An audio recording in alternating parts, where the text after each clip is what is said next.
good people, welcome back to Budding Entrepreneur. Today we are hanging out with Siddique Harunany, the CEO of Genius Business Systems Africa. So if you are just joining us, Siddique, you develop apps in a most genius way. You're just telling us about the genius in your business. Kindly expound more for the viewer. Why call yourself Genius Business Systems? Okay, thank you very much for taking this interview. GBS Africa, when this name came into picture, Genius Business Systems, I knew that I was supposed to get into something that is extraordinarily good. It has to have the uniqueness, and genius, the word genius has come into play just because we have to provide genius solutions, and the brains behind providing a genius system has to be a genius brain. So we train our staff, we train ourselves to be geniuses. So that's where the word genius comes into play. So I'd like to know, starting this business, people might think starting this business just needs you to have maybe a degree and passion in software development or IT, and then you have a computer. But tell us, how is the startup of business like? What do I need? What does a person who wants to venture into business need to start the business? Okay, in Kenya, first and foremost, in Kenya we have many entrepreneurs. I have come across, brains and intelligent software developers. They might even be far, better than what we do in terms of their ideas and all that. But what makes a business successful is not only about how good you are in your IT stuff, how good you are in technology, and how good you are in programming. It's about collaboration. It's about bringing everything together from a very strategic point of view. And you need to have your numbers well. You need to have your accountability well on how you're going to put that idea in the business world.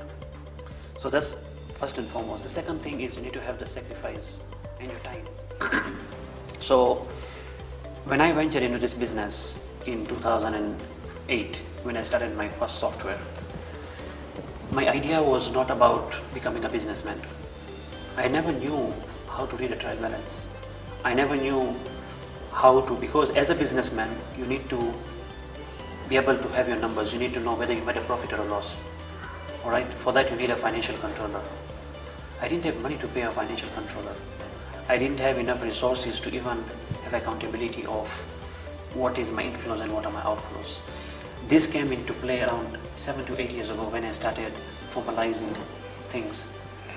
So, coming from a technical background and as a programmer, my main idea was to get the numbers. What are those numbers? I needed clients to use my software. Whatever I used to build, I needed that software to be in production. It has to be in use. It has to be used by a department so that they get value for whatever they are paying. Second question would be, how much would you charge them?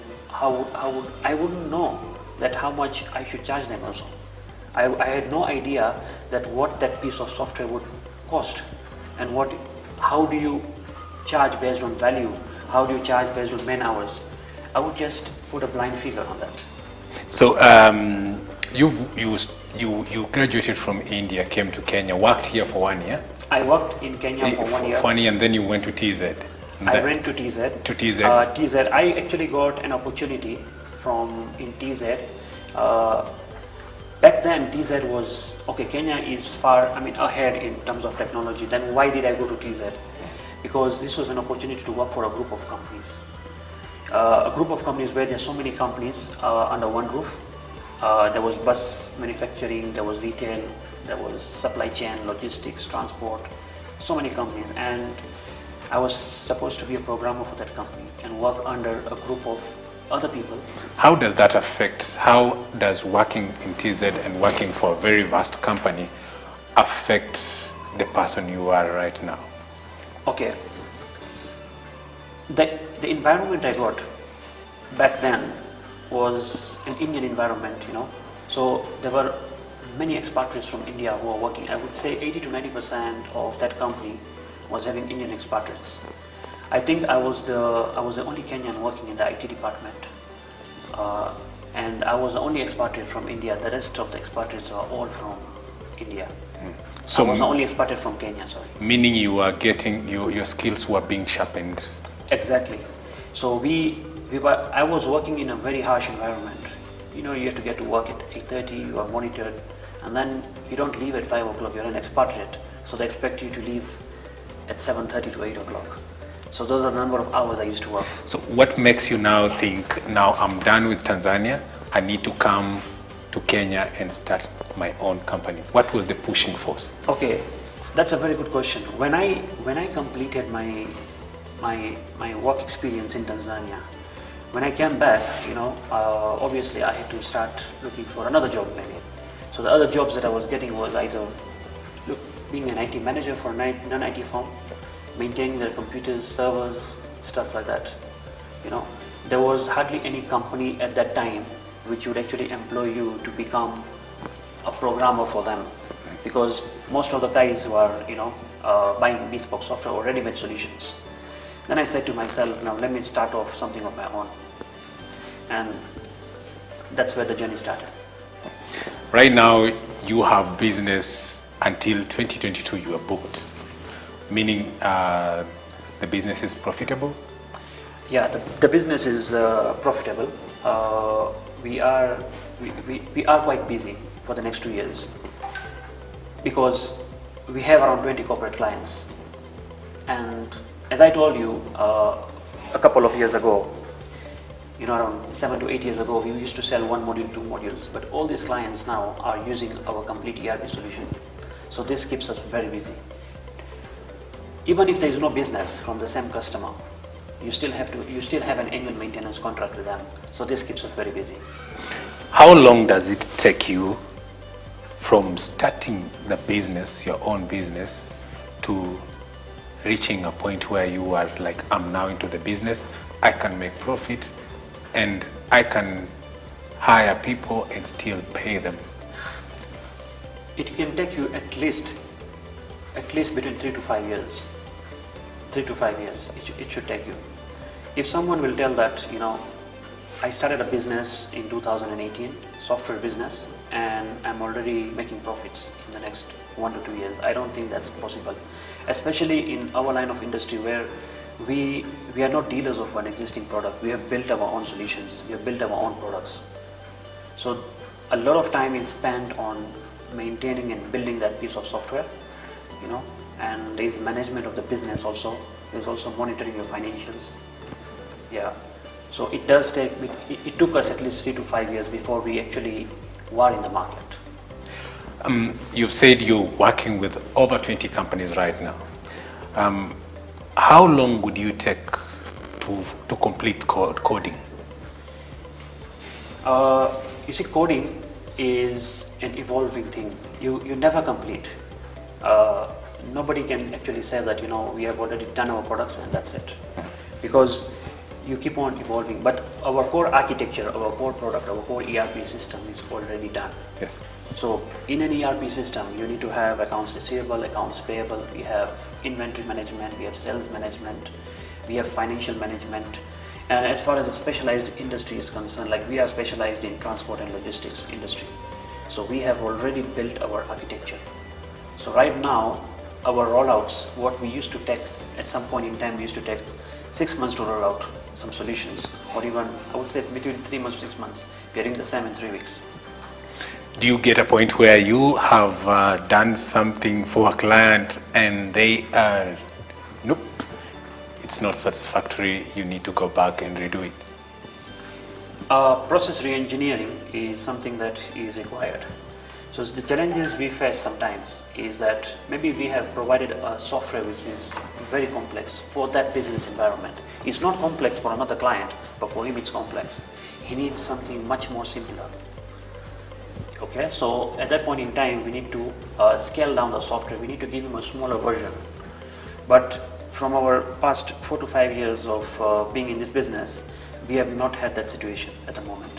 Whatever we are doing, the client is adapting to our systems because we adapt the best business practices. So the client is adapting to what we are providing him, not that we are customizing it to his requirement, because we have already implemented the best business practices. What would be other challenges you face? Like, say, do you face challenges where you have IP rights infringement or anything in the business, apart from a client wanting you to overly simplify modules for them? No, we don't have other challenges like that at the moment. IP, intellectual property? No. As I told you, all that is already documented. We don't embark on any project without having our paperwork done with our clients. So speaking of paperwork, I want this business done. Where do I start? Because it's a legitimate business. You are dealing with multi-million or multi-billion companies. Yourself, your company, how do you now get it registered and all that? What is the process? You mean to say setting up a software company? Yes, setting up a software company like this. I'll just start a company for selling or procurement. What do you need? What paperwork do you do? With our clients? Not with our clients. With our business. Registering the business. Yeah, so first and foremost, you need to be, it's just like any other business. There's no special, requirements. The most important thing when we started was I made sure I got my software copyrighted and patented with the Kenya Copyrights Board. So that's something that we made sure that we do it, so that whatever we do under the umbrella of Genius Business System belongs to us. Yes. Then once we embark on any ERP system, the client would ask us, I want something specific to my requirements, not something that is yours. We want to own it.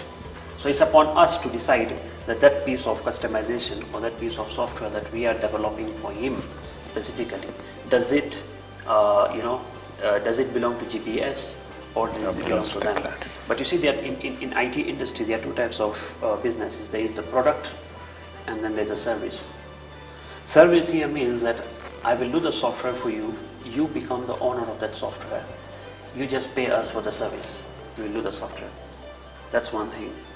The second thing is that we will develop the software, but we will become the owner of that particular product. Yes. So we are not leaned towards service. We are actually doing the product. So much as someone would tell us we need this particular solution specifically for us, all right, we will tell them, look, even if we do it for you, but we don't want to have the ownership under your name. Your name, yeah. Good people, we have been speaking to Siddique Harunany, the CEO of Genius Business Systems. If you are outside there and you are into IT, then the place to go is GBS. Check out the social media handles on the bottom of the screen so that you can contact them and get more insights about this lucrative business. See you next time. I'm Preston, and stay safe.